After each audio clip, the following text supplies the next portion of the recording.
วัสดีข้าพเจ้าซื้อวันนี้พงมันตีมือนี้สิมาแกวัดฟหัสวิสาเซ้งเลยคะต่อขอที่หาคำถามมีว่าอยู่ระหว่างฝากกันในจุดหุงเอห่างจากกันดีเท่า2 เมตรเฟินวางหน่วยกลมกันแสงโอมีรัศมีเท่า10 เมตรเส้นซื้อ AO ตั้งซากกับฝากกังและระยะห่าง OA เท่าดีจงคิดไล่รัศมีของเงาหน่วยกลมอยู่ฝากกังเหนือ2 กรณีคือกรณีที่1ดีเท่า1 เมตรและกรณีที่2ดีเท่า 12.5 เซนติเมตรเจ้าโปรเดเขาจะได้ฮูปดังนี้นี่แมนจุดหุงนี่แมนวัตถุกันแสงและนี่แมนพากลางแสงจากจุดหุงมากระทบเซอร์วัตถุกันแสงจะเกิดเป็นเงาอยู่จุดนี้ก็คือ B ขีด O ขีดเพื่อให้เฮาซอกหารัศมีฉะนั้นสิ่งเท่าฮูแมน D เท่า AO ขีดเท่า2 เมตรเท่า BO เท่า10 เซนติเมตรสองหา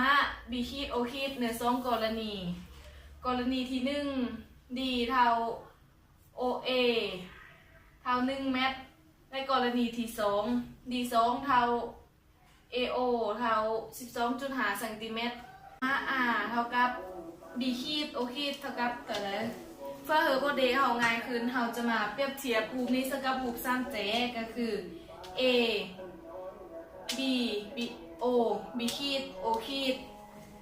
เราจะมานำเสนอหลักเกณฑ์ตะเล็ดในหุบซ้ำแจ๊กก็คืออัตราส่วนหุบเยอะส่วนอัตราส่วนหุบน้อยจะได้ AO ส่วน AO ขีดเท่ากับ BO ส่วนให้ BO ขีดทอน BO เท่ากับ AO ขีดคูณ BO ส่วนให้กับ AO กรณีที่1 B 1 ขีดเท่ากับ O 1 ขีดเท่า D คูณ ส่วน D 1เท่ากับ2คูณ10ส่วน